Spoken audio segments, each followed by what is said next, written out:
മൈനാഗപ്പള്ളിയിലും lorry മറിഞ്ഞ് ഇരുചക്ര വാഹന യാത്രികന് പരിക്ക് എന്നൊരു വാർത്ത വരുന്നുണ്ട്. മൈനാഗപ്പള്ളി സ്വദേശി അബ്ദുൽ സലാമിനാണ് ഗുരുതരമായി പരിക്കേറ്റത്. തമിഴ്നാട്ടിൽ നിന്നും തക്കാളിയുമായി വന്ന ലോറിയാണ് അപകടത്തിൽപ്പെട്ടത്. സൂര്യഗായത്രി ആ വാർത്തയുടെ വിവരങ്ങളുമായി തുടരുന്നു. സൂര്യ, അപകട വാർത്തകൾ തന്നെയാണ്. ഈ ലോറി മറിഞ്ഞ് ഇരുചക്ര വാഹന യാത്രികന്റെ ദേഹത്തേക്കാണോ വീണത്?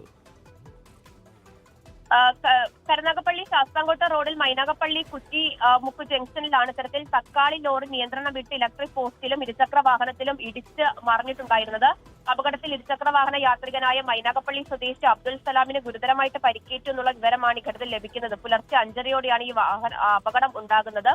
മകനെ റെയിൽവേ സ്റ്റേഷനിൽ കൊണ്ടുപോയി വിട്ടതിന് ശേഷം മടങ്ങുകയായിരുന്നു അബ്ദുൽ സലാം. തമിഴ്നാട്ടിൽ നിന്നും തക്കാളിയുമായി വരികയായിരുന്ന ലോറിയാണ് ഇത്തരത്തിൽ അപകടത്തിൽ പെട്ടത്. അത് നിയന്ത്രണം വിട്ട് അപകടത്തിൽ പെട്ടു എന്നുള്ളതാണ് മനസ്സിലാക്കുന്നത്. ഈ ഇലക്ട്രിക് പോസ്റ്റിലും അതുപോലെ തന്നെ സ്കൂട്ടറിലും ഇടിച്ച് ലോറി മറിയുകയായിരുന്നു.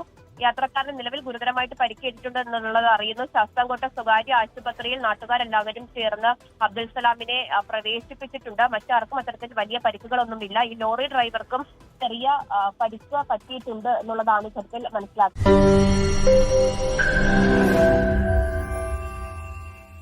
ലോകത്തെവിടെയായാലും ഏത് സമയത്തും 24 വാർത്തകളും ഓഗ്മെന്റഡ് റിയാലിറ്റി പാക്കേജുകളും എക്സ്പ്ലെയിനറുകളും വിശദമായി കാണാൻ ഞങ്ങളുടെ യൂട്യൂബ് ചാനൽ നിങ്ങൾക്ക് സബ്സ്ക്രൈബ് ചെയ്യാം.